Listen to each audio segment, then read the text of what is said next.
ಮೆರೆಯುತ್ತಿರುವಂತಹ ಆ ದುರ್ಗಾದೇವಿಯ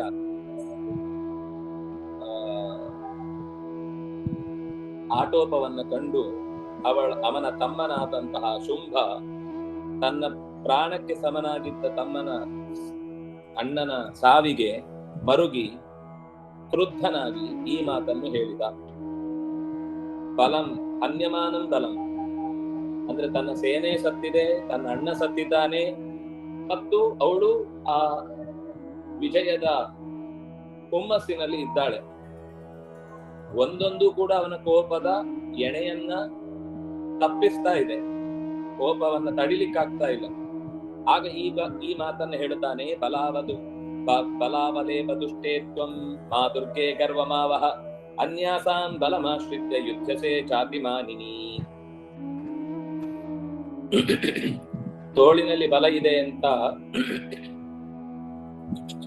ನಿನ್ನ ಬಗ್ಗೆ ನೀನು ಗರ್ವ ಪಡಬೇಡ. ಹೇ ದುರ್ಗೆ, ಮಾ ಗರ್ವ ಮಾವಹ, ನಾನು ಎಲ್ಲ ರಕ್ಕಸರನ್ನು ತಲೆ ಚಚ್ಚಿ ಬಿಟ್ಟಿದ್ದೇನೆ ಅಂತ ನೀನು ಹೆಮ್ಮೆ ಪಡಬೇಡ.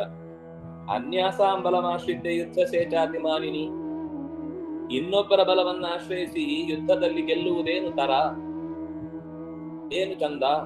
ಯಾಕೆಂದ್ರೆ ಅಲ್ಲಿ ಅನೇಕ ಒಬ್ಳು ಇಂದ್ರಾಣಿ, ಶಿವದೂತಿ, ವೈಷ್ಣವಿ, ವಾರಾಹಿ, ಆ ಕಡೆಯಿಂದ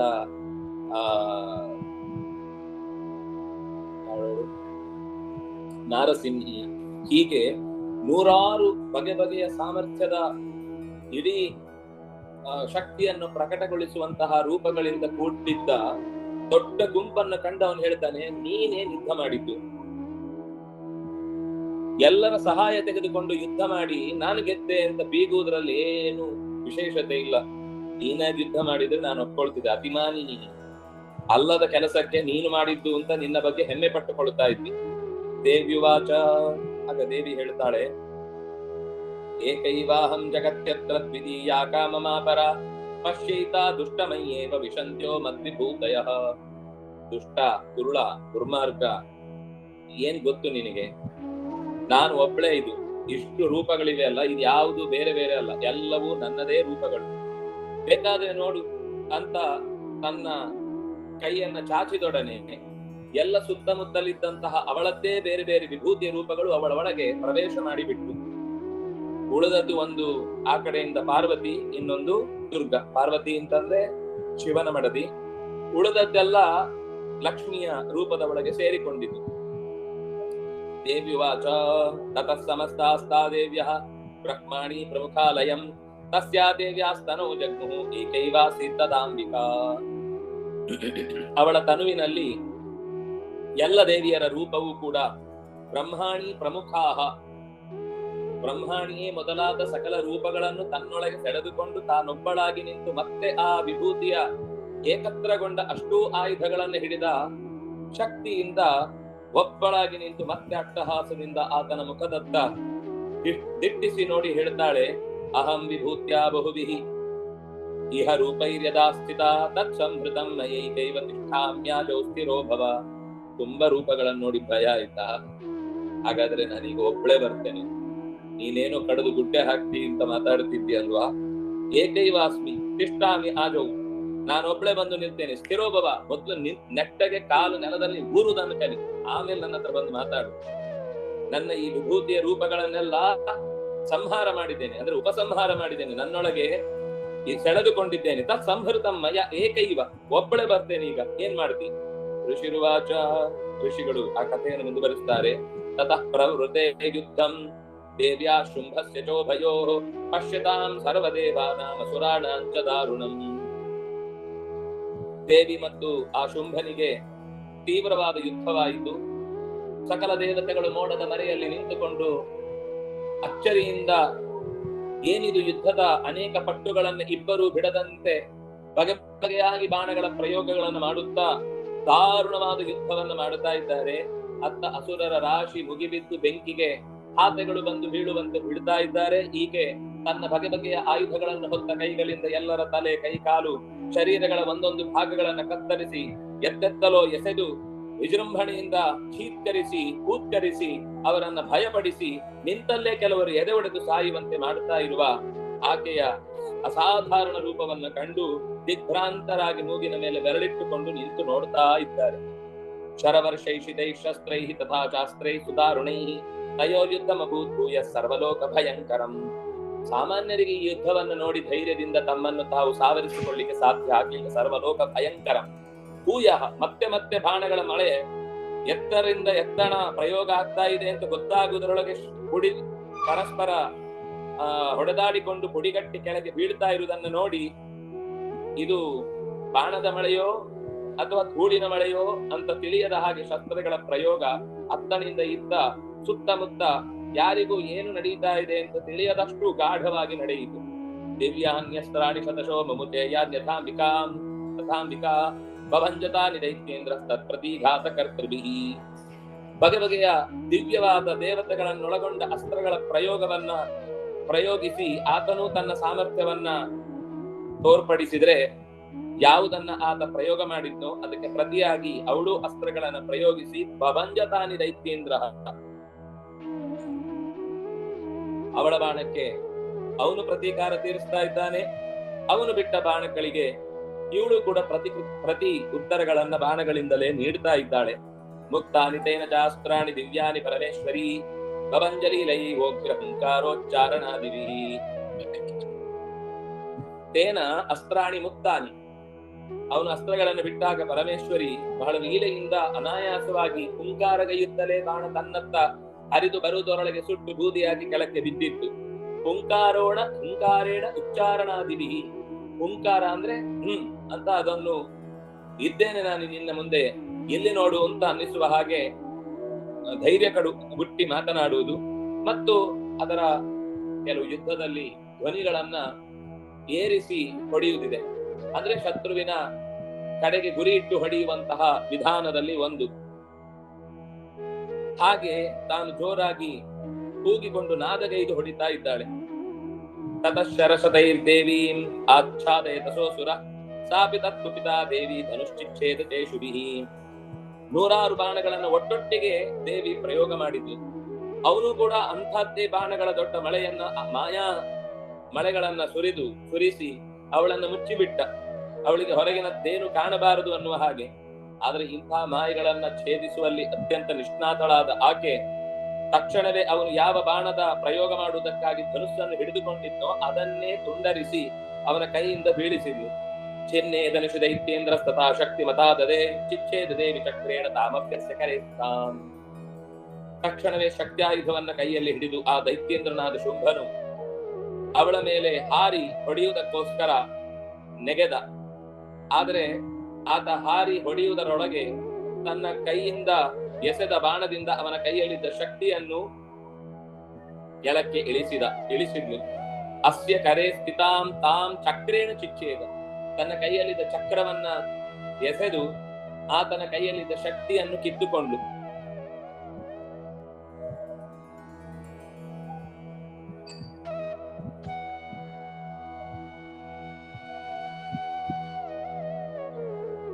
ಸಾಪಿ ತತ್ಕುಪಿತಾ ದೇವಿ ಧನುಶ್ಚಿಚ್ಛೇದತೆ ಶುಭಿಃ ಚಿನ್ನೇ ಧನುಷು ದೈತ್ಯೇಂದ್ರಸ್ತಥಾ ಶಕ್ತಿಮತಾದದೆ. ಅಭ್ಯಧಾವತ್ ತಾಂ ದೇವೀಂ ದೈತ್ಯಾನಾಮಧಿಪೇಶ್ವರ ತತಃ ಖಡ್ಗಮುಪಾದಾಯ ಶತಚಂದ್ರಂ ಚ ಭಾನುಮತ್. ಸೂರ್ಯನ ಆ ಮಂಡಲದಂತೆ ಭಾಸವಾಗುವ ಅಗಲವಾದ ಗುರಾಣಿಯನ್ನ ಹಿಡಿದು ಅತ್ಯಂತ ಚೂಪಾದ ಕಟುವಾದ ಖಡ್ಗವನ್ನ ಎತ್ತಿ ಅವಳತ್ತ ಮತ್ತೆ ನುಗ್ಗಿದ ಆ ದೈತ್ಯರ ಒಡೆಯನಾದಂತಹ ಶುಂಭ ಯಾವಾಗ ತನ್ನ ಮೇಲೆ ಎರಗಿ ಬರುತ್ತಿರುವಂತಹ ಖಡ್ಗ ಹಿಡಿದ ಆತನ ಕೈಯಲ್ಲಿ ಬೀಸುವಿಕೆಯನ್ನ ಗಮನಿಸಿ ತನ್ನ ಶರೀರವನ್ನು ಅದರಿಂದ ತಪ್ಪಿಸಿಕೊಂಡು ಅವನ ಕೈಯಲ್ಲಿರುವ ಖಡ್ಗವನ್ನೇ ತನ್ನ ತೀವ್ರವಾದ ಬಾಣಗಳಿಂದ ಕತ್ತರಿಸಿ ಅವನ ಕೈಯಲ್ಲಿದ್ದ ಗುರಾಣಿಯನ್ನು ಕೂಡ ಕೈಯಿಂದ ಜಾರಿಸಿದ್ಲು. ಪೆಟ್ಟುಕೊಟ್ಟು ಅವನ ಭುಜವನ್ನ ಚೆನ್ನಾಗಿ ಹಿಂದಕ್ಕೆ ವಾಲಿಸಿ ಕೈಯಿಂದ ಅದು ಕೈ ಮುರಿದ ಹಾಗಾಯ್ತು ಅಥವಾ ಕೈ ತಿರುಗಿಸಿದ ಹಾಗಾಯ್ತು. ಅಶ್ವಾಂಶ್ಚ ಪಾತಯಾಮಾಸ ರಥಂ ಸಾರಥಿನಾ ಸಹ ಹತಾಶ್ವಸ್ತದಾ ದೈತ್ಯಃ ಚಿನ್ನದನ್ವಾ ವಿಸಾರಥಿ.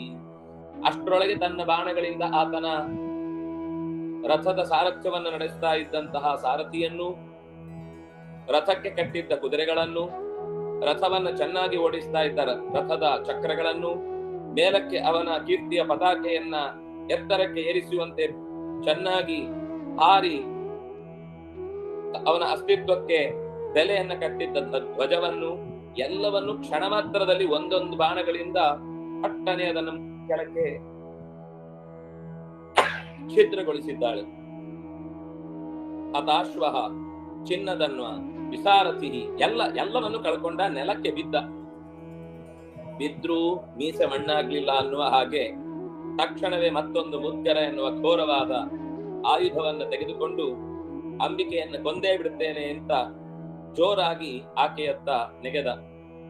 ಅವಳು ಬಹಳ ನಾಜೂಕಾಗಿ ತನ್ನ ಶರೀರವನ್ನು ವಾಲಿಸಿ ಅವನ ಪೆಟ್ಟುಗಳಿಂದ ಬಹಳ ಹೊತ್ತು ತಪ್ಪಿಸಿಕೊಂಡು, ಆದರೂ ಮುಷ್ಟಿಯನ್ನು ಹಿಡಿದು ಆಕೆಯ ಎದೆಯತ್ತ ಹೊಡಿತೇನೆ ಅಂತ ಬಂದಾಗ ತಾನು ಕೈಯಿಂದ ಆತನ ಕೈಯನ್ನು ಮಧ್ಯದಲ್ಲೇ ಬ್ಲಾಕ್ ಮಾಡುವುದು ಅಂತ ಹೇಳ್ತೇವಲ್ಲ, ಹಾಗೆ ಸಮುಷ್ಟಿಂ ಪಾತಯಾಮಾಸ ಹೃದಯೇ ದೈತ್ಯ ಪುಂಗವ, ಅವಳ ಎದೆಯತ್ತ ಗುದ್ದಲು ಹೊರಟಿದ್ದ ಕೈಯನ್ನ ಮಧ್ಯದಲ್ಲೇ ತಡೆ ಹಿಡಿದು ಕೈಯನ್ನ ಪಕ್ಕಕ್ಕೆ ಸರಿಸಿ ತಲೆಯನ್ನ ಹಿಂದಿನಿಂದ ಎಳೆದು ನೆಲಕ್ಕೆ ಜಾಡಿಸಿ ಕೆಳಕ್ಕೆ ಬೀಳಿಸಿದ್ಲು. ದೇವ್ಯಾಸ್ತಂ ಚಾಪಿಸಾ ದೇವಿ ತಲೆಯನೋರಸ್ಯ ತಾಡಯತ್. ಅವನು ತನ್ನ ಎದೆಯತ್ತ ಹೊಡೆಯುವುದಕ್ಕೆ ಬಂದಾಗ ಅವನ ಕೈ ತಪ್ಪಿಸಿ ಮುಂದಕ್ಕೆ ಚಾಚಿದಾಗ ಅವನ ಎದೆ ಇವಳ ಕೈಯ ಹತ್ರ ಸರಿಯಾಗಿ ಗುರಿ ಇಟ್ಟು ಹೊಡೆಯುವುದಕ್ಕೆ ಸಿದ್ಧವಾಗಿ ನಿಂತತ್ತಿದ್ದು ತನ್ನ ಕೈಯ ತಳದಿಂದಲೇ ಆತನ ಎದೆಯನ್ನು ಜೋರಾಗಿ ಬಡಿದು. ಈ ಯುದ್ಧದಲ್ಲಿ ಎದೆ ಮೇಲೆ ಅಂಗೈಯಿಂದ ಬಾರಿಸುವುದು ಒಂದು ಯುದ್ಧದ ಕಲೆ. ಅಂದ್ರೆ ಅದು ಹೇಗೆ ಪೆಟ್ಟು ಬೀಳುತ್ತೆ ಅಂದ್ರೆ ಒಂದ್ ಸರ್ತಿ ಉಸಿರು ನಿಂತು ಹೋಗ್ಬೇಕು. ಮುಷ್ಟಿಯಿಂದ ಹೊಡೆಯುವುದು ಬೇರೆ, ತಲದಿಂದ ಹೊಡೆಯುವುದು ಬೇರೆ. ಅದು ಚರ್ಮ ಉರಿಯಂತೆ ಒಳಗಿನ ಮೂಳೆಗಳೆಲ್ಲ ಒಂದು ಸರ್ತಿ ಸ್ಥಿತಿಯನ್ನ ಕಳ್ಕೊಂಡು ಬಿಟ್ಟ ಹಾಗಾಗುತ್ತೆ. ಹಾಗೆ ತಳಪ್ರಹಾರಾಭಿಹತಃ ನಿಪಪಾತ ಮಹೀತಲೆ, ತಲೆ ತಿರುಗಿ ಕೆಳಕ್ಕಿದ್ದ ತದೈತ್ಯರಾಜ ಹಸಹಸ ಪುನರೇವ ತಥೋತ್ಥಿತಃ. ಆಕಾಶದ ಎಲ್ಲಾ ನಕ್ಷತ್ರ ತಾರೆಗಳು ಒಟ್ಟಿಗೆ ತನ್ನ ಕಣ್ಣ ಮುಂದೆ ಕುಣಿಯುವಂತಾರಂಭಿಸಿದಾಗಿಯೂ ಕೂಡ ಸಾವರಿಸಿಕೊಂಡು ತಲೆ ಕೊಡವಿ ಮತ್ತೆ ನೆಲದಿಂದ ಕೈಯೂರಿ ಕಾಲನ್ನ ನೆಲಕ್ಕೆ ಗಟ್ಟಿಯಾಗಿ ಒತ್ತಿ ಎದ್ದು ನಿಂತ. ಒಡನೆ ಉತ್ಪತ್ತ್ಯಜತ ಪ್ರಗೃಹ್ತೋಚ್ಚೈ ದೇವೀಂ ಗಗನಮಾಸ್ಥಿತ ತತ್ರಾಪಿ ಸ ನಿರಾಧಾರ ಯುಧೇತ್ತೇನ ಚಂಡಿಕಾ. ಒಂದೇ ಸರ್ತಿಗೆ ದೇವಿಯ ಕಾಲನ್ನ ಹಿಡಿದು ಆಕಾಶಕ್ಕೆ ಒಂದೇ ಪಾಡಿಗೆ ನೆಗೆದು ಅವಳನ್ನು ಅಲ್ಲಿಂದ ಕೆಳಕ್ಕೆ ಬೀಳ್ತಾಳೆ. ಬಿದ್ದ ಮೇಲೆ ನಾನು ಹೊಡಿತೇನೆ ಅಂತ ಬಿಟ್ರೆ ಅವಳು ಆಕಾಶದಲ್ಲೇ ತತ್ರಾಪಿ ನಿರಾಧಾರ ಯುಯುಧೆ, ಆಕಾಶದಲ್ಲಿ ನಿಲ್ಲಿಸಿ ಅಲ್ಲಿಂದ ಮಾಯಾಜಾಲದಿಂದ ಆಕೆಯನ್ನ ಬಂಧಿಸಿ ಹೊಡಿತೇನೆ, ಬೀಳುವಷ್ಟರೊಳಗೆ ಅವಳನ್ನ ಕಟ್ಟಿ ಹಾಕಿ ಕೊಂದು ಬಿಡ್ತೇನೆ ಅಂತ ಅನ್ಕೊಂಡ್ರೆ ನಿರಾಧಾರಳಾಗಿ ಆಕಾಶದಲ್ಲೇ ನಿಂತುಕೊಂಡು ಆತನ ಜೊತೆಗೆ ತೀವ್ರವಾದ ಮತ್ತಷ್ಟು ಅಸ್ತ್ರಗಳ ಪ್ರಯೋಗಗಳಿಂದ ಯುದ್ಧ ಮಾಡಿದ್ಲು. ನಿಯುದ್ಧಂ ಖೇ ತದಾ ದೈತ್ಯಶ್ಚಂಡಿಕಾ ಚ ಪರಸ್ಪರ ಚಕ್ರತು ಪದಮಂ ಸಿದ್ಧ ಮುನಿ ವಿಸ್ಮಯಕಾರಕಂ. ಮುನಿಗಳೆಲ್ಲ ನೋಡ್ತಾ ಇದ್ದಾರೆ, ರಥವೇ ಇಲ್ಲದೆ ಆಕಾಶದಲ್ಲಿ ನಿಂತುಕೊಂಡು ಹೀಗೆ ಬಾಣಗಳ ಪ್ರಯೋಗವನ್ನ ಅನಾಯಾಸವಾಗಿ ಸ್ವಲ್ಪವೂ ಎಲ್ಲಿ ಬೀಳ್ತೇನೋ, ಎಲ್ಲಿ ಆಧಾರ ತಪ್ಪುತ್ತೋ, ಏನೋ ಆಧಾರದಿಂದ ನಿಂತದ್ದು ಕೈ ಕಾಲು ಜಾರುತ್ತೋ ಅನ್ನುವ ಭಯವೇ ಇಲ್ಲದೆ ಆಕೆ ನಿಂತ ಯುದ್ಧದ ಸ್ಥಿತಿಯನ್ನೇ ನೋಡಿ ಮುನಿಗಳು, ಋಷಿಗಳು, ಸಿದ್ಧರು, ಚಾರಣರು ಎಲ್ಲರೂ ಕೂಡ ಆಕಾಶದಲ್ಲಿ ತಾವು ಸಾಗುತ್ತಾ ನಿಂತು ಬಾಣಗಳ ಪ್ರಯೋಗಗಳಿಂದ ಅತ್ತನಿಂದ ಇತ್ತನ ಹರಿದು ಬರುವಾಗ ಆದ ಸದ್ದುಗಳಿಗೆ ಕಿವಿಕೊಟ್ಟು ಆಶ್ಚರ್ಯಪಟ್ಟರು, ವಿಸ್ಮಯ ಹೊಂದಿದ್ರು. ತಥೋ ನಿಯುದ್ಧಂ ಸುಚಿರಂ ಕೃತ್ವಾ ತೇನಾಂಬಿಕಾ ಸಹ ಉತ್ಪಾಟ್ಯ ಭ್ರಾಮಯಾಮಾಸ ಚಿಕ್ಷೇಪ ಧರಣೀತಲೆ. ಆಗ ಅವನು ಮಲ್ಲ ಯುದ್ಧಕ್ಕೆ ಕೈ ಮಿಲಾಯಿಸಿ ಅವಳ ಕೈಯನ್ನು ಹಿಡಿದು ಮುಂದಕ್ಕೆ ಬಾಗಿಸಿ ಆಕೆಯ ಬೆನ್ನಿನ ಮೇಲೆ ಹತ್ತಿ ಕೂತು ಯುದ್ಧಕ್ಕಾಗಿ ಆಕೆಯ ತಲೆಯನ್ನ ತಿರುಗಿಸಿ ಬಿಡಬೇಕು ಅಂತ ನಿಂತ್ರೆ, ಅಷ್ಟರಲ್ಲಿ ನಿಯುದ್ಧ ಅಂದ್ರೆ ಯಾವತ್ತೂ ಕೂಡ ತೋಳನ್ನ ಬಳಸಿ ಹಿಂದಕ್ಕೆ ಸೆಳೆದು ಅವರ ಶರೀರವನ್ನ ಬಿಗಿ ಹಿಡಿಯುವ ಒಂದು ಪ್ರಕಾರ. ಆದ್ರೆ ಅಷ್ಟರೊಳಗೆ ಅವಳು ತಾನು ಕೈಯಿಂದ ಆತನ ಪಟ್ಟಿನಿಂದ ತಪ್ಪಿಸಿಕೊಂಡು ಅವನ ಕಾಲನ್ನ ಹಿಡಿದು ಉತ್ಪಾಟ್ಯ, ತಕ್ಷಣವೇ ಅವನ ಕಾಲನ್ನ ಹಿಡಿದು ಜೋರಾಗಿ ಆಕಾಶದಲ್ಲಿ ಬೀಸಿ ಧರಣಿ ತಲೆ ಚಿಕ್ಷೇಪ, ನೆಲಕ್ಕೆ ಎಸೆದಳು. ಸಕಾಕ್ಷಿಪ್ತೋ ಧರಣೀಂ ಪ್ರಾಪ್ಯ ಮುಷ್ಟಿ ಮುದ್ಯಮ್ಯ ವೇಗವಾನ್. ಆದ್ರೆ ಬೀಳುವಾಗ ಗೊತ್ತಾಯ್ತು ಪೆಟ್ಟು ಬಿದ್ದು ಸತ್ತೇ ಹೋಗ್ತೇನೆ ಅಂತ. ತಕ್ಷಣವೇ ಮಣ್ಣಿಗೆ ತಾಗುವಷ್ಟರಲ್ಲಿ ಮುಷ್ಟಿಯಿಂದ ನೆಲಕ್ಕೆ ಗುದ್ದಿ ಮತ್ತೆ ವಾಪಸ್ಸು ಎದ್ದು ನಿಂತ. ಅಭ್ಯಧಾವತ ದುಷ್ಟಾತ್ಮ ಚಂಡಿಕಾ ನಿಧನೇಚ್ಛಯ. ಈ ಚಂಡಿಕೆಯನ್ನು ನಾನು ಕೊಂದೇ ಬಿಡುತ್ತೇನೆ ಅಂತನ್ನುವ ಹಠಕ್ಕೆ ಬಿದ್ದ ದುಷ್ಟಾತ್ಮ ಮತ್ತೆ ಎರಗಿದ. ತಮಾಯಾಂತಂ ತತೋ ದೇವಿ ಸರ್ವದೈತ್ಯ ಜನೇಶ್ವರಂ ಜಗತ್ಯಾಂ ಪಾತಯಾಮಾಸ ಭಿತ್ವಾ ಶೂಲೇನ ವಕ್ಷಸಿ. ಹೀಗೆ ಹಠತೊಟ್ಟು ಆಗಸದತ್ತ ನೆಗೆದು ದೇವಿಯತ್ತ ನುಗ್ಗುತ್ತಿರುವ ಸರ್ವ ದೈತ್ಯರ ಒಡೆಯನೆನಿಸಿದಂಥವನು ತನ್ನ ಮಾಯಾಶಕ್ತಿಯಿಂದ ಶೂಲವನ್ನ ಕಲ್ಪಿಸಿ ಅದನ್ನ ಆಕೆಯ ಎದೆಯತ್ತ ಹಿಡಿದು ನುಗ್ಗಿದ. ಸಗದಾ ಸುಪ್ರತಾತೋರ್ವ್ಯಾಂ ದೇವಿ ಶೂಲಾಗ್ರವೀಕ್ಷಿತಃ ಚಾಲಯನ್ ಸಕಲಾಂ ಪೃಥ್ವೀಂ ಸಾಬ್ದಿದ್ವೀಪಾಂ ಸಪರ್ವತಾಂ. ಆದ್ರೆ ಅಷ್ಟರಲ್ಲಿ ತನ್ನ ಕೈಯಲ್ಲಿದ್ದ ಶೂಲದಿಂದಲೇನೆ ತನ್ನತ್ತ ನುಗ್ಗುವುದರೊಳಗೆ ತಾನು ಶೂಲವನ್ನ ಎಸೆದಿದ್ದಾಳೆ. ಎದೆಗೆ ಅದು ನಾಟಿದೆ, ಒಳಕ್ಕೆ ನುಗ್ಗಿ ಎದೆಯನ್ನ ಸೀಡಿ ಬಿಟ್ಟಿದೆ. ಸಕಲ ಜೀವರಾಶಿಗಳಿಗೆ ಆಶ್ರಯವಾಗಿದ್ದ ಒಂದು ದೊಡ್ಡ ಬೆಟ್ಟದ ಮೇಲೆ ಪರ್ವತವೇ ಮತ್ತೊಮ್ಮೆ ಬಿತ್ತು ಅನ್ನುವ ಹಾಗೆ ಕೆಳಕ್ಕೆ ಬಿದ್ದ. ತತಃ ಪ್ರಸನ್ನಮಖಿಲಂ ಹತೆ ತಸ್ಮಿನ್ ದುರಾತ್ಮನಿ ಜಗತ್ ಸ್ವಾಸ್ಥ್ಯವತೀವಾಪ ನಿರ್ಮಲಂ ಚಾಭವನ್ನಪಃ.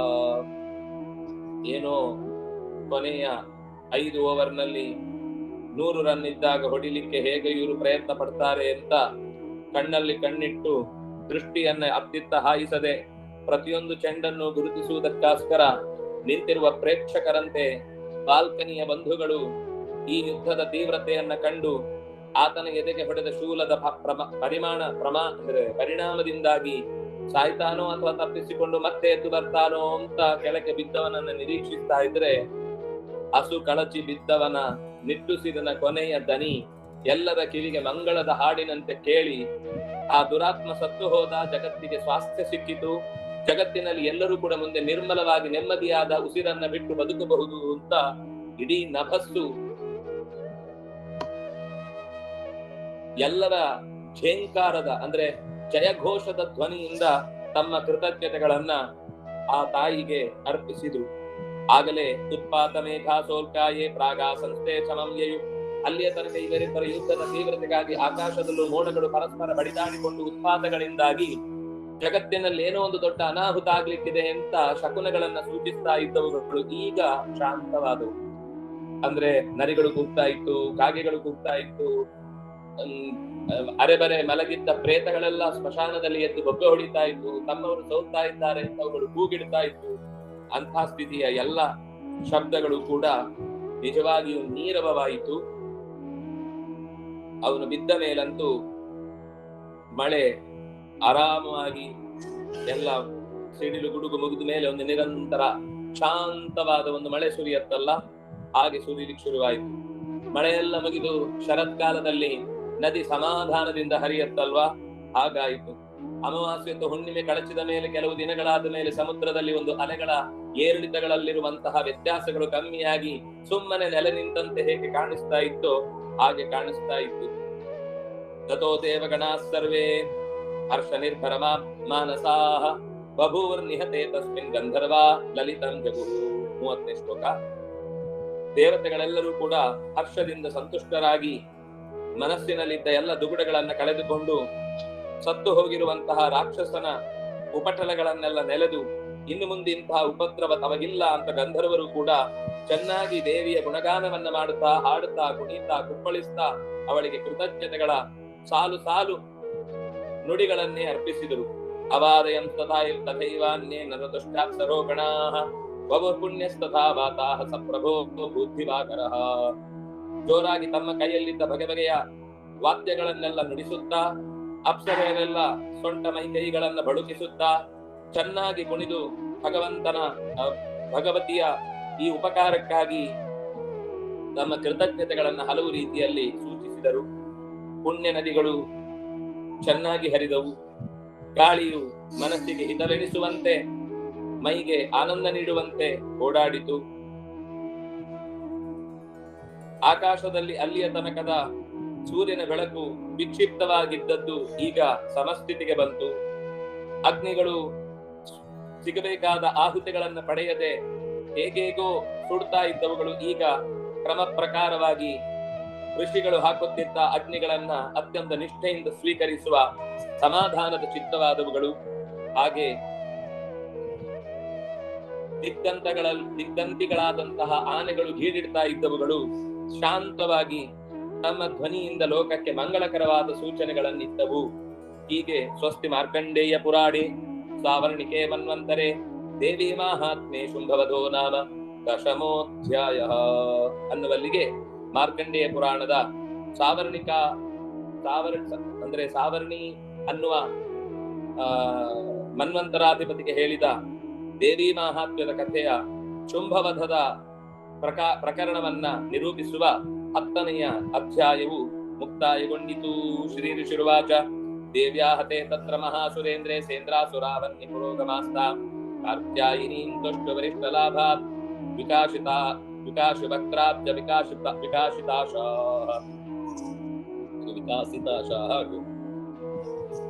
ದೇವಿಯಿಂದ ಸಂಹೃತನಾದ ಮಹಾ ಅಸುರರಿಗೆ ಒಡೆಯನಾದ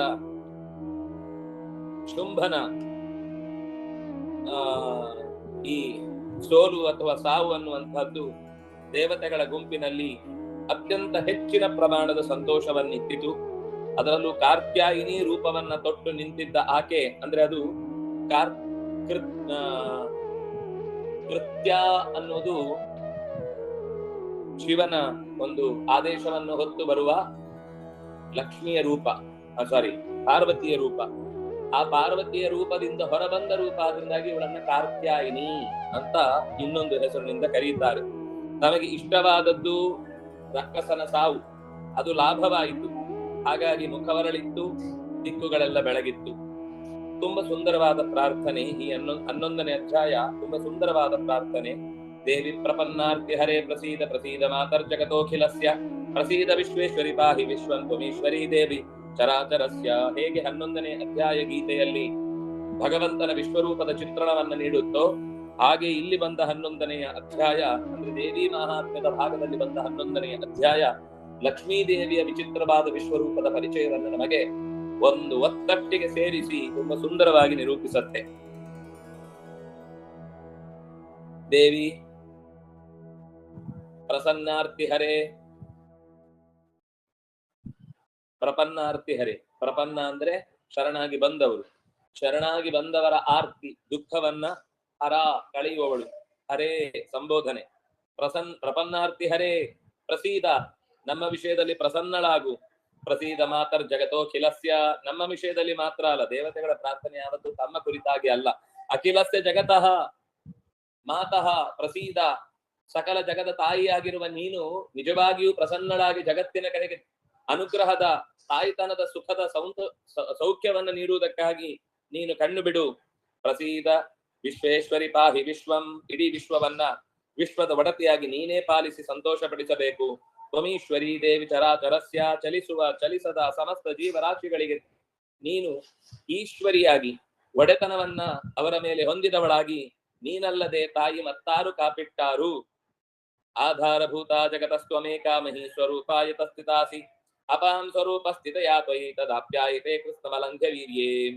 ನೀನು ಜಗತ್ತಿನಲ್ಲಿ ಭೂಮಿಯ ಭಾಗವಾಗಿ ಭೂಮಿಯೊಳಗೆ ಸೇರಿರುವುದರಿಂದ ಭೂ ಅನ್ನುವ ರೂಪದಿಂದಲೂ ನೆಲೆಸಿದ್ದಿ.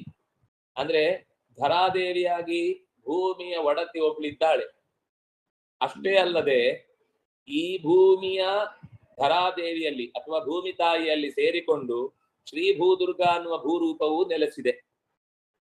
ಹಾಗಾಗಿ ನಾವು ಬೆಳಿಗ್ಗೆ ಪ್ರಾರ್ಥನೆ ಮಾಡುವಾಗ ಸಮುದ್ರ ವಸನೆ ದೇವಿ ಪರ್ವತಸ್ಥರ ಮಂಡಿತೆ ವಿಷ್ಣು ಪತ್ನಿ ನಮಸ್ತುಭ್ಯಂ ಪಾದಸ್ಪರ್ಶಂ ಕ್ಷಮಸ್ವಮೇ ಅಂತ ಧರೆಯನ್ನ ಪ್ರಾರ್ಥಿಸುವಾಗ ಧರೆಯಲ್ಲಿ ನೆಲೆಸಿದ ಭೂತಾಯಿಯ ಅಂತರ್ಯಾಮಿನಿಯಾದಂತಹ ಶ್ರೀಯ ಜೊತೆಗಿರುವ ರೂಪ ಭೂ ಅಂತೇನಿದೆ ಅದನ್ನ ಪ್ರಾರ್ಥನೆ ಮಾಡಿದ್ದು. ಹಾಗಾಗಿ ಆಧಾರಭೂತ ಜಗತಸ್ತ್ವಮೇಕ, ನೀನು ಒಬ್ಬಳೆ ಇಡೀ ಜಗತ್ತಿಗೆ ನಿಜವಾಗಿ ಆಧಾರ ಸ್ತಂಭಳು. ಮಹೀಸ್ವರೂಪೇಣ, ಈ ಜೀವರಾಶಿಗಳಿಗೆಲ್ಲ ನೆಲವೇ ಆಧಾರ. ಬೇರೆ ಜಗತ್ತಿನಲ್ಲಿರುವ ಗ್ರಹಗಳು, ಇನ್ಯಾವುದಾದ್ರೂ ಉಲ್ಕೆಗಳು ಅಥವಾ ಇನ್ನೇನೇನೋ ಸಂಗತಿಗಳನ್ನು ನಾವು ಹೇಳ್ತೇವಲ್ಲ, ಅಲ್ಲಿ ಎಲ್ಲೂ ಕೂಡ ಸಾಧನೆಗೆ ಬೇಕಾದ ಮನುಷ್ಯರನ್ನ ಹೊತ್ತ ಜಾಗ ಇಲ್ಲ. ದೇವತೆಗಳಿರಬಹುದು ಅಥವಾ ಇನ್ಯಾವುದಾದ್ರೂ ಅನ್ಯ ಸ್ಥಿತಿಯಲ್ಲಿರುವಂತಹ ಜೀವಿಗಳಿರಬಹುದು.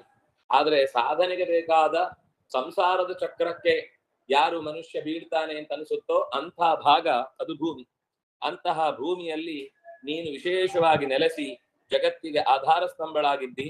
ನೀನು ಇರುವುದರಿಂದ ಯಥಸ್ಥಿತಾಸಿ, ನೀನು ಸ್ಥಿತಳಾಗಿದ್ರಿಂದ ಜಗತ್ತು ನಿಂತಿದೆ. ನೀನು ಈ ಭೂಮಿಯನ್ನ ತೊರೆದು ಹೋದೆ ಆದರೆ ಈ ಭೂಮಿಯ ಕಳೆ ಅಂದ್ರೆ ಏನು ಒಂದು ಸಹಜವಾದ ವರ್ಚಸ್ಸಿದೆ ಅದು ಕಳೆದು ಹೋಗಿ ಭೂಮಿ ಪಾತವಾಗಿ ಬಿಡುತ್ತೆ. ಅಪಾಂ ಸ್ವರೂಪ ಸ್ಥಿತಯಾ ತ್ವಯಿ ತದ್ ಆಪ್ಯಾಯತೆ ಕೃಷ್ಣ ಮಲಂಘ್ಯ ವೀರ್ಯೇ. ಅಷ್ಟೇ ಅಲ್ಲ, ಕೇವಲ ಭೂಮಿ ರೂಪದಲ್ಲಿ ನೀನು ಇರುವುದು ಮಾತ್ರ ಅಲ್ಲ, ನೀನು ನೀರಿನ ರೂಪದಲ್ಲಿಯೂ ಇದ್ದಿ. ಹಾಗಾಗಿಯೇ ನಾವು ದೇವರಿಗೆ ಕೃಷ್ಣಾರ್ಪಣಮಸ್ತು ಅಥವಾ ಏನೇ ಸಮರ್ಪಣೆ ಮಾಡುವಾಗ ಅರ್ಘ್ಯಂ ಪಾದ್ಯಂ ಇತ್ಯಾದಿ ಸಮರ್ಪಿಸುವಾಗ ನೀರನ್ನೇ ಯಾಕೆ ಸಮರ್ಪಿಸಬೇಕು ಅಂದ್ರೆ ನೀರಿನ ಸ್ವರೂಪದಲ್ಲಿ ಸ್ವತಃ ಲಕ್ಷ್ಮಿ ಇದ್ದಾಳೆ. ದೇವರಿಗೆ ಸಮರ್ಪಣೆ ಮಾಡುವ ಪ್ರತಿಯೊಂದು ವಸ್ತುವನ್ನು ಲಕ್ಷ್ಮೀ ಸ್ವರೂಪಳಾಗಿಯೇ ಅವಳ ಮೂಲಕವೇ ಸಮರ್ಪಿಸಬೇಕು ಅನ್ನುವುದಕ್ಕೆ ನಾವು ನೀರನ್ನು ಸಮರ್ಪಿಸುವುದು. ಹಾಗಾಗಿ ನಾವು ಯಾವುದೇ ಒಂದು ಪದಾರ್ಥವನ್ನ ಯಾರಿಗಾದ್ರೂ ಕೊಡುವುದಾದ್ರೆ ಅಥವಾ ದೇವರಿಗೆ ಒಪ್ಪಿಸುವುದಾದ್ರೆ ಆವಾಗ ಒಂದು ತುಳಸಿಯ ದಳ, ನೀರು ಮತ್ತು ಭಗವಂತನ ಹೆಸರು, ಇದು ಮೂರನ್ನು ಇಟ್ಟು ಯಾಕೆ ಹೇಳುವುದು ಅಂತಂದ್ರೆ ಅಲ್ಲಿ ಇರುವಂತದ್ದು ಇದೇ ಲಕ್ಷ್ಮಿಯ ವಿಶೇಷ ರೂಪ. ತುಳಸಿ ರೂಪದಲ್ಲೂ ಅವಳೇ ಇರ್ತಾಳೆ, ನೀರಿನ ರೂಪದಲ್ಲೂ ಅವಳೇ ಇರ್ತಾಳೆ, ಇನ್ನು ನಾಮದ ರೂಪದಲ್ಲಿಯೂ ಶಬ್ದಾತ್ಮಿಕಳಾಗಿರುವುದರಿಂದಾಗಿ ಅಲ್ಲಿ ಅವಳೇ ಇದ್ದು ಭಗವಂತನಿಗೆ ಅದನ್ನು ಸಮರ್ಪಣೆ ಮಾಡ್ತಾಳೆ. ಜೊತೆಗೆ ಅಲ್ಲಿ ನಾವು ಮನಸ್ಸಿನಲ್ಲಿ ಪ್ರಾಣನನ್ನು ಚಿಂತನೆ ಮಾಡುವುದೊಂದು ಅದು ವಿಶೇಷವಾದ ಒಂದು ಉಪಾಸನೆ. ಇಲ್ಲಿ ಅಪಾಂ ಸ್ವರೂಪ ಸ್ಥಿತಯ, ನೀರಿನ ಸ್ವರೂಪವಾಗಿ ನೀರಿನಲ್ಲಿ ವಿಶೇಷ ಒಂದು ಸನ್ನಿಧಾನವನ್ನ ಕೊಟ್ಟವಳಾಗಿ ನೀನೇ ಜಗತ್ ಆಪ್ಯಾಯತೆ, ಜಗತ್ತಿನ ತೃಷೆಯನ್ನ ಪರಿಹರಿಸುತ್ತಿ. ಕೃಷ್ಣಂ ಅಲಂಘ್ಯ ವೀರ್ಯೆ, ನಿನ್ನ ಸಾಮರ್ಥ್ಯವನ್ನ ದಾಟಿ ಹೋಗುವವರು ಯಾರೂ ಇಲ್ಲ, ನಿನ್ನ ಅಗಾಧವಾದ ಶಕ್ತಿಯನ್ನ ಮೀರಿ ನಿಂತವರಿಲ್ಲ. ನೆಲ ನೀರುಗಳಲ್ಲಿ ನೆಲೆಸಿದ ಜೀವರಾಶಿಗಳಿಗೆ ನಿಜವಾಗಿ ಜೀವದ್ರವ್ಯವನ್ನ ಕೊಡುವಂಥವಳು ನೀನೆ. ಭೂಮಿಯಲ್ಲಿ ಮಣ್ಣಿನ ಪದಾರ್ಥಗಳ ಮೂಲಕ ಸುಖ ಕೊಡ್ತಿ, ನೀರಿನಲ್ಲಿದ್ದು ನೀರಿನ ಮೂಲಕ ಸಕಲ ಜೀವರಾಶಿಗಳಿಗೆ ಅವರಿಗೆ ಬದುಕಬೇಕಾದಂತಹ ಶಕ್ತಿಯನ್ನು ಉಣಿಸುತ್ತಿ. ಹಾಗಾಗಿ ನೀನೇ ಮುಖ್ಯವಾಗಿ ಜಗದ ಎಲ್ಲ ಜೀವರಾಶಿಗಳ ಅಲಂಘ್ಯ ಅಸಾಧಾರಣವಾದ ದಾಟಲಾಗದ ಶಕ್ತಿ ಉಳ್ಳವಳು. ತ್ವಂ ವೈಷ್ಣವೀ ಶಕ್ತಿರನಂತ ವೀರ್ಯ ವಿಶ್ವಸ್ಯ ಬೀಜಂ ಪರಮಾಸಿ ಮಾಯಾ ಸಮ್ಮೋಹಿತಂ ದೇವಿ ಸಮಸ್ತಮೇತ ತ್ವಂ ದೇವಿ ತ್ವಂ ವೈ ಪ್ರಪನ್ನ ಪ್ರಸನ್ನ ಭುವಿ ಮುಕ್ತಿ ಹೇತು. ನೀನು ವೈಷ್ಣವೀ ಶಕ್ತಿ, ನೀನು ವಿಷ್ಣುವಿನ ವಶದಲ್ಲಿ ಇರುವ, ವಿಷ್ಣುವಿನ ಕಾರ್ಯಗಳಲ್ಲಿ ಸಹಕಾರವನ್ನು ನೀಡುವ ತಾಯಿ ನೀನು, ವೈಷ್ಣವೀ ಶಕ್ತಿ. ಅಷ್ಟೇ ಅಲ್ಲ, ಅನಂತ ವೀರ್ಯ. ವೀರ್ಯ ಅಂದ್ರೆ ಸರ್ ನಮಸ್ಕಾರ ಸರ್. ಹೇಳಿ ಸರ್ ಭಾಗವತ್ ಇಲ್ವಾ? ಇವತ್ತು ಭಾಗವತ ಇಲ್ಲ. ಸರಿ ಸರಿ, ನಾನು ಹೇಳಿಲ್ಲ, ಮರ್ತೋಯ್ತು. ಸರಿ ಸರಿ. ಇಲ್ಲಿ ನಾರಾಯಣಿ ಸ್ತುತಿ ಅಂತ ಇದೆ ಅಲ್ವಾ ಆಚಾರ್ಯ? ನಾರಾಯಣಿ ಅಂದ್ರೆ ನಾವು ಮೂಕಾಂಬಿಕೆ ಅಂತ ನಾವು ನಮ್ಮ ಮೂಕಾಂಬಿಕೆ ನಿತ್ಯಂ ದೇವಿ ನಮೋಸ್ತುತೆ, ಕೊಲ್ಲೂರು ವಾಸೆ ಅಂಬಿಕೆ ನಾರಾಯಣಿ ನಮೋಸ್ತುತೆ ಅಂತ ಹೇಳ್ತೀವಿ. ಸೊ ಹಾಗಾಗಿ ಇದು ಮೂಕಾಂಬಿಕೆ ಬಗ್ಗೆನೂ ಹೇಳ್ತಾ ಇದೆಯಾ ಅಥವಾ ಹೇಗೆ ಅಂತ?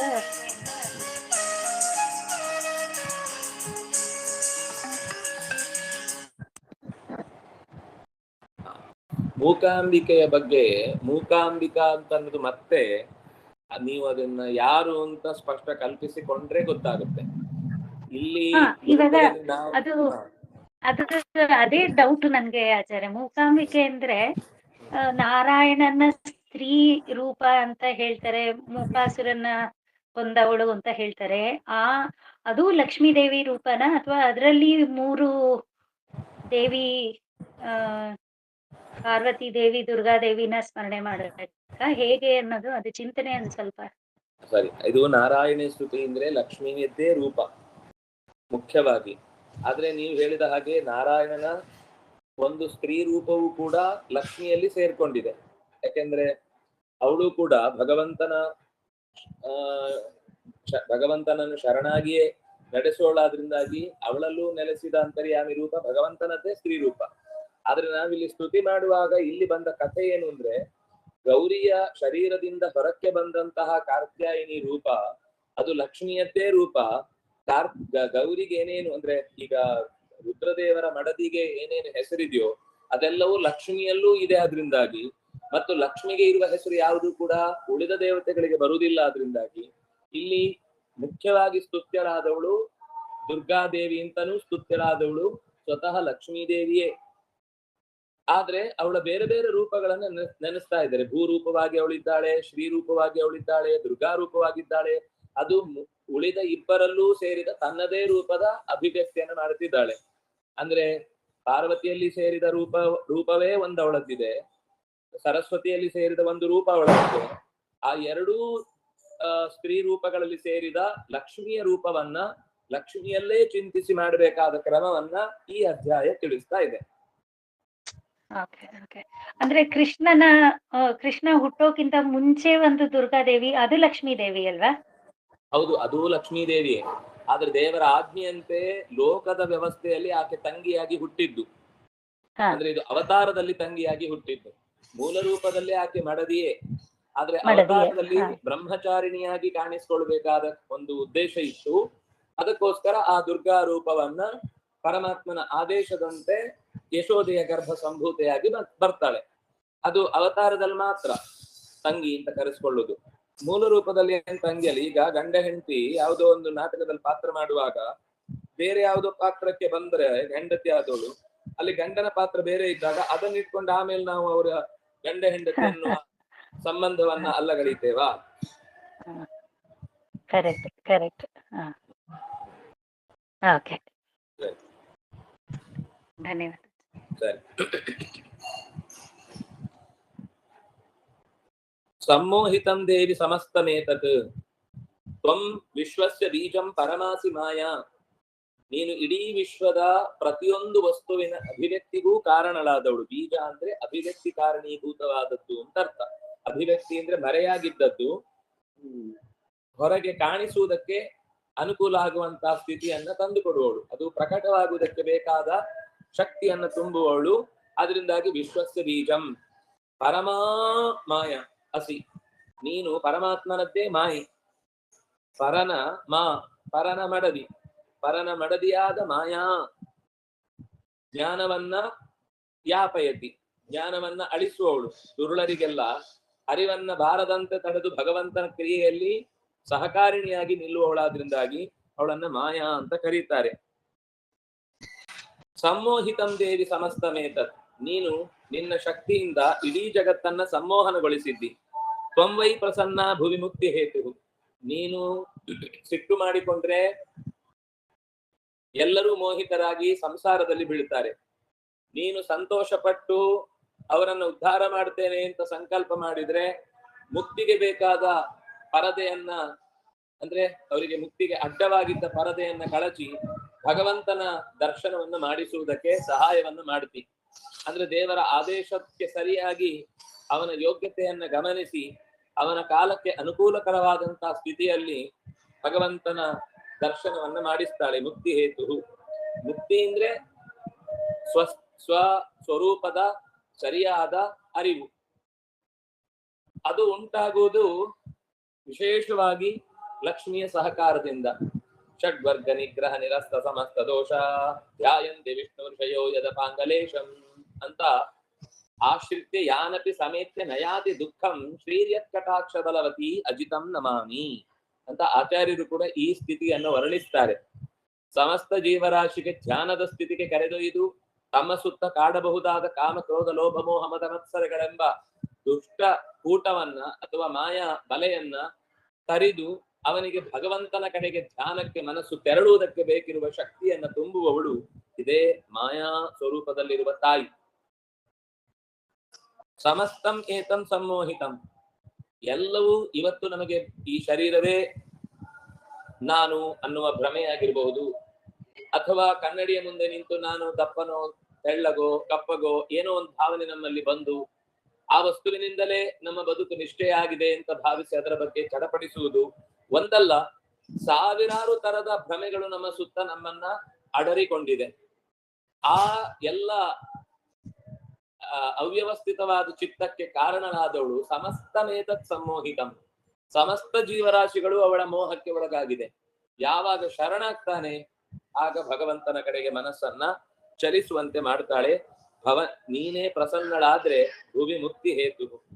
ವಿದ್ಯಾ ಸಮಸ್ತಾಸ್ತವ ದೇವಿ ಭೇದಾ ಸ್ತ್ರೀಯ ಸಮಸ್ತಾ ಸಕಲಾ ಜಗತ್ಸು ತ್ವಯೈಕಯಾ ಪೂರಿತಮಂ ಭಯೈತತ್ ಕಾತೆ ಸ್ತುತಿ ಸ್ತವ್ಯ ಪರಾಪರೋಕ್ತಿ.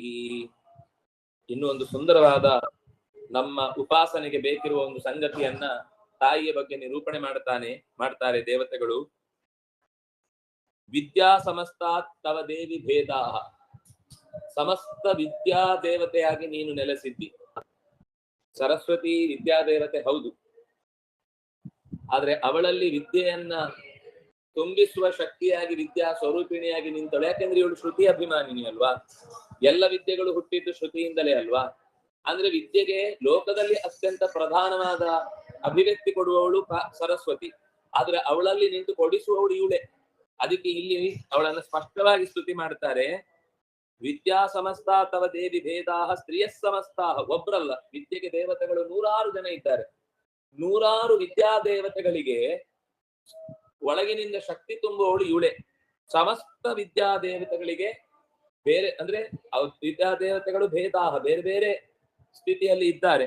ಅಂದ್ರೆ ಈಗ ಇಂಗ್ಲಿಷ್ ಇದ್ದಾಳೆ, ಅದು ಇಂಗ್ಲಿಷ್ ಭಾಷಾಭಿಮಾನಿನಿ, ತೆಲುಗು ಭಾಷಾಭಿಮಾನಿನಿ, ತಮಿಳು ಭಾಷಾಭಿಮಾನಿನಿ. ಆ ಭಾಷೆಯಲ್ಲಿ ಸಿಗುವ ಸಾಹಿತ್ಯ ಪ್ರಪಂಚವನ್ನ ಲೋಕಕ್ಕೆ ಜ್ಞಾನದ ದಾರಿಯನ್ನ ಪ್ರಕಟಿಸುವುದಕ್ಕೆ ಬೇಕಿರುವಂತಹ ಒಂದು ವಿದ್ಯಾ ದೇವತೆ ಎಲ್ಲೆಡೆ ಇದ್ದಾರೆ. ಆ ಎಲ್ಲಾ ದೇವತೆಗಳಲ್ಲೂ ನೆಲೆಸಿ ಆಯಾ ವಿದ್ಯೆಗಳನ್ನ, ಆಯಾ ಶಾಸ್ತ್ರಗಳನ್ನ, ಆಯಾ ವಿಶೇಷ ಸಂಗತಿಗಳನ್ನ ನಮ್ಮ ಕಿವಿಗೆ ಬೀಳಿಸಿ, ಎದೆಯಲ್ಲಿ ಇಳಿಸಿ, ಮನಸ್ಸಿನಲ್ಲಿ ಉಳಿಸಿ, ಬೇಕಾದಲ್ಲಿ ಅದನ್ನು ಹೊರಗೆಡವಿ ನಮಗೆ ಸುಖವನ್ನು ಕೊಡುವವಳು ಇವಳೆ. ಸ್ತ್ರೀಯ ಸಮಸ್ತಾಹ, ಸಮಸ್ತ ವಿದ್ಯಾ ಸ್ತ್ರೀಯರು ಕೂಡ ಜಗತ್ತಿನ ಎಲ್ಲೆಡೆ, ಕೇವಲ ಭಾರತದಲ್ಲಿರುವ ವಿದ್ಯೆಗಳು ಮಾತ್ರ ವಿದ್ಯಾ ದೇವತೆಗಳಿಂದ ಅಭಿಮನ್ಯವಾದದ್ದಲ್ಲ. ಜಗತ್ತಿನ ಎಲ್ಲಾ ಮೂಲೆಯಲ್ಲೂ ಇರುವ ಎಲ್ಲಾ ತರದ ವಿದ್ಯೆ, 100 ತರದ ವಿದ್ಯೆ, ಅದೆಲ್ಲ ವಿದ್ಯೆ ಸರಿಯೇ ಇರಬೇಕು ಅಂತಿಲ್ಲ. ಮೋಹಗೊಳಿಸುವ ವಿದ್ಯೆ ಇರಬಹುದು, ಕಳ್ಳತನದ ವಿದ್ಯೆ ಇರಬಹುದು. 64 ವಿದ್ಯೆಗಳಲ್ಲಿ ಕಳ್ಳತನವೂ ಒಂದು ವಿದ್ಯೆ. ಆ ವಿದ್ಯೆಯನ್ನು ಪ್ರಕಟಗೊಳಿಸುವುದಕ್ಕೆ ಬೇಕಿರುವ ಶಕ್ತಿಯನ್ನ ಯಾವುದೋ ಒಂದು ದೇವತಾ ಸ್ತ್ರೀಯಲ್ಲಿ ನಿಂತು ಹೊರಗೆಡಗುವವಳು ಇವಳೆ. ಅದ್ಯಾವುದೋ ಒಂದು ಸಣ್ಣ ತುಂಡು ದೇವತೆ ಇರುತ್ತೆ, ತುಂಡು ದೈವ ಇರುತ್ತೆ. ಆ ದೈವ್ಯಕ್ಕೆ ಶಕ್ತಿಯನ್ನ, ದೈವೀ ಶಕ್ತಿಗೆ ಶಕ್ತಿಯನ್ನ ತುಂಬುವವಳು ಇವಳೆ. ತ್ವಯೈಕಯಾ ಪೂರಿತಮಂ ಭಯೈತತ್, ನೀನೊಬ್ಬಳೇ ಜಗತ್ತಿನ ಎಲ್ಲವನ್ನು ತುಂಬಿಕೊಂಡಿದ್ದಿ. ಶಾತೆ ಸ್ತುತಿ ಸ್ತವ್ಯ ಪರಾಪರೋಕ್ತಿ. ಎಲ್ಲ ವಿದ್ಯೆಗಳಿಗೆ ತಾಯಿಯಾಗಿರುವ ನಿನ್ಗೆ ಯಾವ ವಿದ್ಯೆಯಿಂದ, ಯಾವ ಪದದಿಂದ, ಯಾವ ರೀತಿಯ ವರ್ಣನೆಗಳಿಂದ, ಯಾವ ರೀತಿಯ ಅಲಂಕಾರದ ವಾಚೋಯುಕ್ತಿಗಳಿಂದ ಸ್ತುತಿಸಲಿ. ನೀನು ಎಲ್ಲಾ ವಿದ್ಯೆಗಳ ತಾಯಿ. ಸೂರ್ಯನಿಗೆ ಟಾರ್ಚ, ಎಲ್ಲಾ ವಿದ್ಯೆಗಳ ಪ್ರದರ್ಶನ ಮಾಡಿ ಅವಳನ್ನು ಸಂತೋಷ ಪಡಿಸ್ಬೇಕು ಅಂದ್ರೆ ಹೇಗ್ ಸಾಧ್ಯ? ಅವಳೇ ವಿದ್ಯಾರೂಪಿಣಿ. ಸಮಸ್ತ ವಿದ್ಯಾರೂಪಿಣಿಯಾದ ಆಕೆಗೆ ನಾವು ಯಾವ ಹೊಸ ವಿದ್ಯೆಯಿಂದ ಆಕೆಯನ್ನು ಸ್ತುತಿಪಡಿಸಬಹುದು ಅಥವಾ ಸಂತೋಷಗೊಳಿಸಬಹುದು? ಸ್ತವ್ಯ ಪರಾಪರೋಕ್ತಿ. ಎಷ್ಟು ಎತ್ತರದ ಅದ್ಭುತವಾದ ಮಾತುಗಳು ಅಥವಾ ಎಂತಹ ಸಾಮಾನ್ಯವಾದ ನುಡಿಗಳು ಎಲ್ಲವೂ ಕೂಡ ಅವಳದ್ದೇ ಮಾರ್ನುಡಿಗಳು. ಅವಳೇ ಪ್ರಚೋದಿಸಿಕೊಟ್ಟಂತಹ ವಿದ್ಯಾ ಸಂಗತಿಗಳು. ಅನೇಕ ದೇವತಾ ಸ್ತ್ರೀಯರ ಮೂಲಕ ನೀಡಿದವಳು. ಸರ್ವಭೂತ ಯದಾ ದೇವಿ ಭುಕ್ತಿ ಮುಕ್ತಿ ಪ್ರದಾಯಿನಿ ತ್ವಂ ಸ್ತುತಾ ಸ್ತುತ ಏಕಾವ ಭವಂತು ಪರಮೋಕ್ತಯ. ಪರಮ ಉಕ್ತಿಗಳು, ನಾವೇನಾದ್ರೂ ಒಳ್ಳೆ ಮಾತಾಡಿದ್ರೆ ಅದು ನಿನ್ನನ್ನ ಮೆಚ್ಚಿಸಲಿ ಅಂತ ನಾವು ಬೇಡ್ತೇವೆ. ಏನು ಅಂತ ನಾವು ಸ್ತುತಿ ಮಾಡ್ತೇವೆ? ಎಲ್ಲ ಭೂತರಾಶಿಗಳಲ್ಲಿ ನೆಲೆಸಿದವಳು. ಎಲ್ಲ ಭೂತರಾಶಿಗಳಲ್ಲಿ ನೆಲೆಸಿದವಳು ಮಾತ್ರ ಅಲ್ಲ, ಎಲ್ಲರಿಗೂ ಭುಕ್ತಿ ಮುಕ್ತಿ ಪ್ರದಾಯಿನಿ. ಲೋಕದಲ್ಲಿದ್ದಾಗ ಭುಕ್ತಿ, ಲೋಕದಾಚೆಗೆ ಹೋದಾಗ ಮುಕ್ತಿ, ಎರಡನ್ನೂ ಕೊಡುವವಳು ಅವಳೆ. ಹೀಗೆ ಅಂತ ನಿನ್ನನ್ನ ಸ್ತುತಿ ಮಾಡಿ ಯಾವ ಪದಗಳಿಂದ ನಿನ್ನ ಸ್ತೋತ್ರವನ್ನು ಮುಗಿಸಬಹುದು? ಎಷ್ಟು ಸ್ತೋತ್ರ ಮಾಡಿದ್ರೂ ನೀನು ಪದಗಳಿಗೆ ಸಿಗುವವಳಲ್ಲ. ನೀನು ಪದದ ಆಚೆಗೆ ದಾಟಿ ನಿಂತವಳು. ಸರ್ವಸ್ಯ ಬುದ್ಧಿ ರೂಪೇಣ ಜನಸ್ಯ ಹೃದಯ ಸಂಸ್ಥಿತೆ ಸ್ವರ್ಗಾಪವರ್ಗದೆ ದೇವಿ ನಾರಾಯಣಿ ನಮೋಸ್ತುತೆ.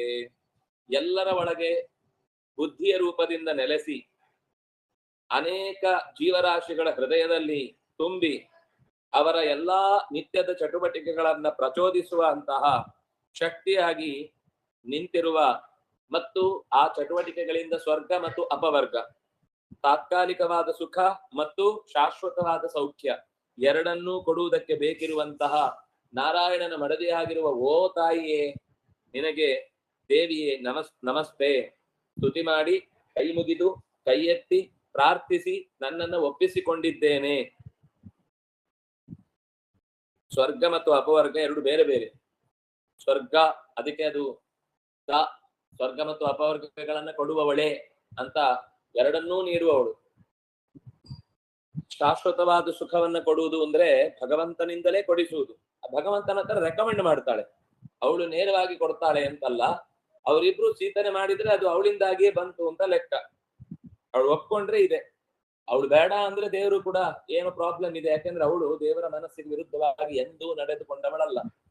ಈ ದುರುಳ ದುರ್ಮಾರ್ಗ ದುಷ್ಟರಿಗೆಲ್ಲ ಕೊಟ್ಟ ಸಂಪತ್ತಿನಿಂದ ದೇವರ ಹತ್ರ ಯಾವತ್ತೂ ಅವಳು ವಶೀಲಿ ಮಾಡಲ್ಲ. ಇಂಥ ಮೂರ್ಖನನ್ನ ತಗೊಂಡೋಗಿ ಸ್ವರ್ಗ ಮೋಕ್ಷಕ್ಕೆ ಹಾಕುವಂತ ಅವಳು ಕೆಲವನ್ನ ಅಲ್ಲೇ ಡೀಲ್ ಮಾಡಿ ಕಳಿಸ್ತಾಳೆ. ಇವನು ಯಾವತ್ತು ಅಪವರ್ಗಕ್ಕೆ ಯೋಗ್ಯ ಅಲ್ಲ, ಅವನಿಗೆ ಬೇಕಾದ್ರೆ ಸ್ವರ್ಗ ಸಿಗ್ಲಿ ಅಥವಾ ಇಲ್ಲೇ ಬೇಕಾದ್ರೆ ಯಾವ್ದೋ ಒಂದು ಮುಖ್ಯಮಂತ್ರಿ ಪದವಿ ಸಿಗ್ಲಿ ಅಂತ ಅಲ್ಲೇ ಒಂದೇನೋ ಬಾಯಿಗೆ ಬಿತ್ತ ಲಡ್ಡು ಅಂತ ಅಲ್ಲಿಗೆ ಕಳಿಸ್ಬಿಡ್ತಾಳೆ.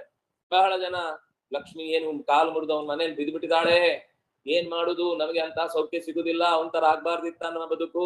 ಅವನಿಗೆ ಮಾತ್ರ ಗೊತ್ತ ಅವನ ಒಳಗಿನ ಕಷ್ಟ ಏನು ಅಂತ, ಎಷ್ಟು ಮಾತ್ರ ನುಂಗ್ತಿರ್ತಾನೆ ಅಂತ ಅವನಿಗೆ ಮಾತ್ರ ಗೊತ್ತಿರುತ್ತೆ.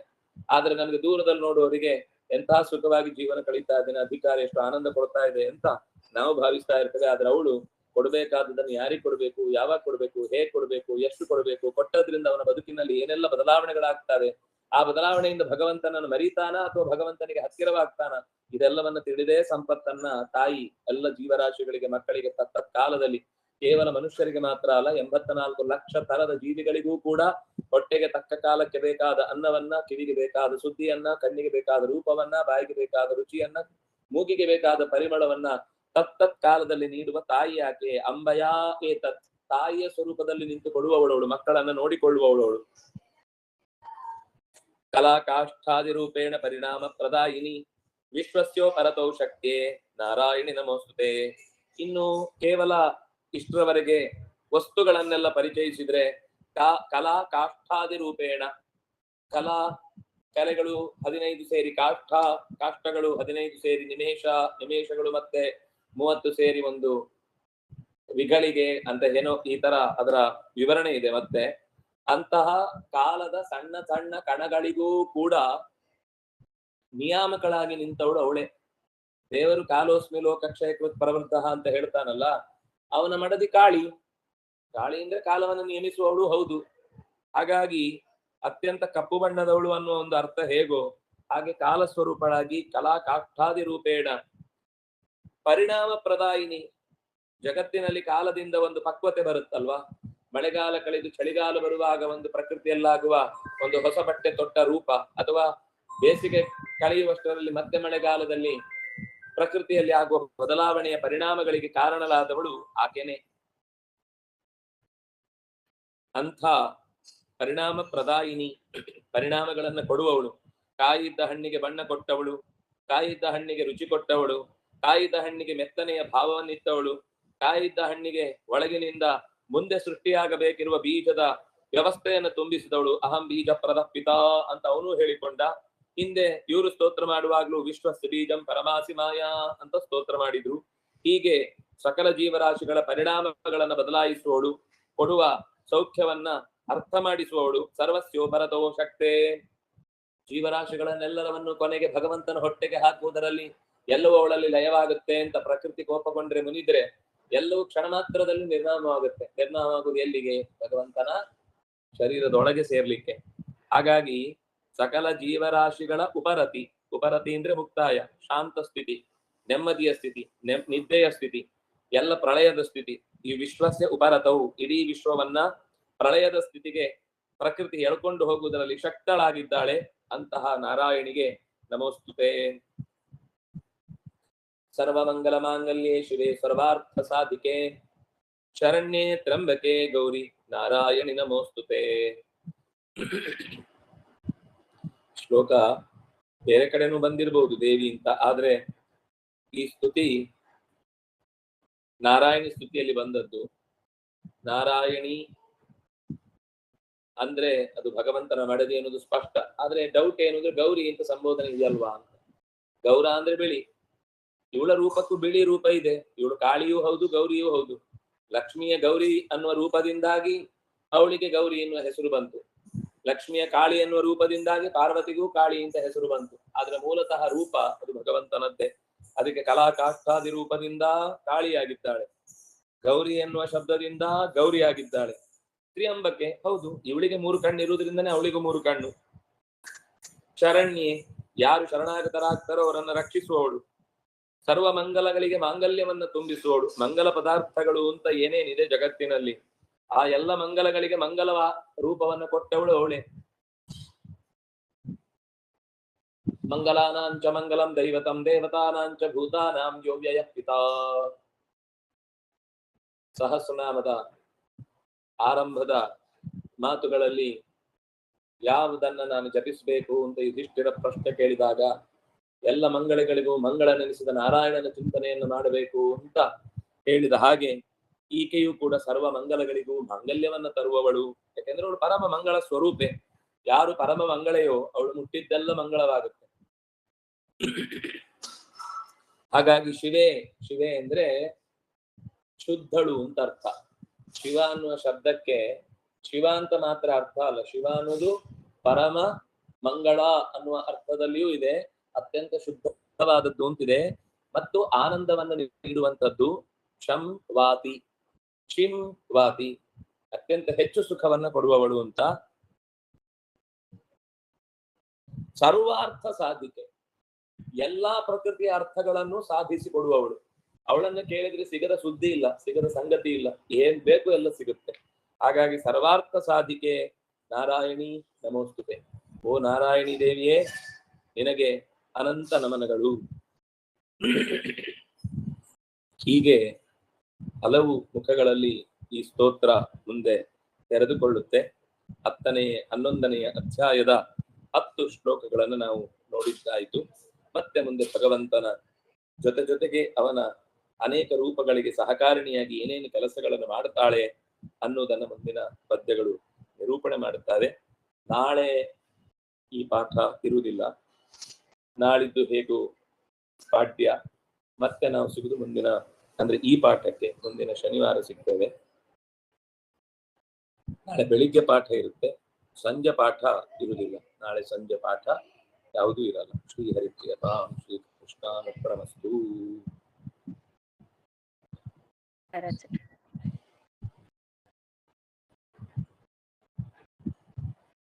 ಎಲ್ಲರಿಗೂ ನಮಸ್ಕಾರ.